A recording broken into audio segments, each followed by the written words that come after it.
सूत जी ने कहा, शौनक ऋषि, एक बार चंचुला, जो अपने जीवन की कठिनाइयों से मुक्त होकर आनंदित थी, देवी पार्वती के पास गई। उसने उन्हें प्रणाम किया और हाथ जोड़कर उनकी स्तुति की।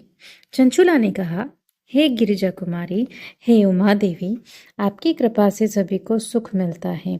आप ही ब्रह्मा, विष्णु और महेश की शक्ति है। आप संसार की सृष्टि, पालन और संहार करती हैं। मैं आपकी शरण में हूँ, मेरी प्रार्थना सुने। सूत जी बोले। इस तरह चंचुला ने पार्वती देवी की स्तुति की और अपने प्रेम और भक्ति से भरे आंसू बहाए। पार्वती जी जो दयालु और भक्तों पर कृपा करने वाली है, चंचुला से बोली।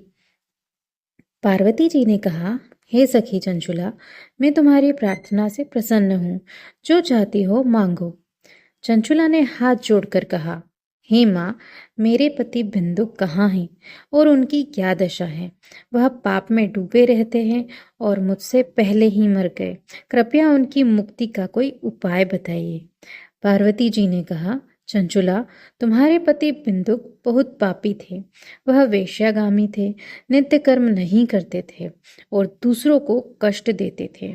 मरने के बाद वह यमलोक में गए और अब विंध्य पर्वत पर पिशाच बनकर अपने कर्मों का फल भोग रहे हैं। वह भूखा प्यासा भटक रहा है और उसे कई प्रकार के कष्ट हो रहे हैं। चंचुला यह सुनकर दुखी हो गई। उसने फिर पार्वती जी से प्रार्थना की, हे माँ, कृपया मेरे पति को पिशाच योनि से मुक्त कर उनके पापों को समाप्त कर दीजिए। मुझे उपाय बताइए। पार्वती जी ने कहा, तुम्हारे पति का उद्धार केवल शिव पुराण से सुनने से होगा। वह शिव पुराण की कथा सुनेंगे तो उनके सारे पाप नष्ट हो जाएंगे और उन्हें उत्तम गति प्राप्त होगी। इसके बाद पार्वती जी ने गंधर्वराज तुम्बुरु को बुलाया और कहा, तुम्बुरु, तुम विंध्य पर्वत पर जाओ।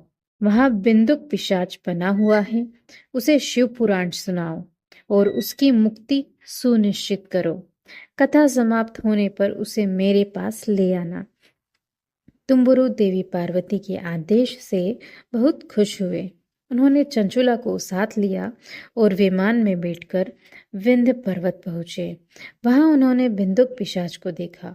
उसका शरीर बड़ा विकराल था। वह कभी रोता, कभी हंसता और कभी उछलता था। तुम्बुरु ने बिंदुक को पाश में बांध लिया और शिव पुराण की कथा सुनाने के लिए एक सुंदर मंडप बनाया।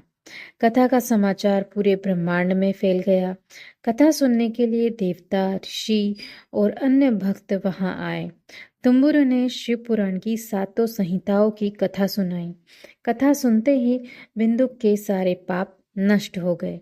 उसने पिशाच शरीर त्याग दिया और दिव्य रूप धारण कर लिया।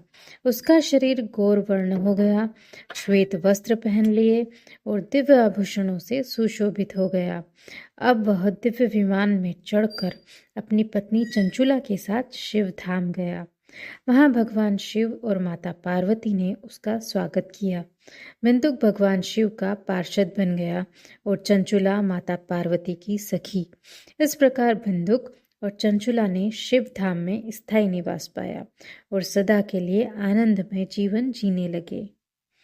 यह कहानी हमें सिखाती है कि भगवान शिव की कथा सुनने और उनकी भक्ति से जीवन के सारे पाप नष्ट हो सकते हैं। सच्ची भक्ति और पश्चाताप से मुक्ति पाई जा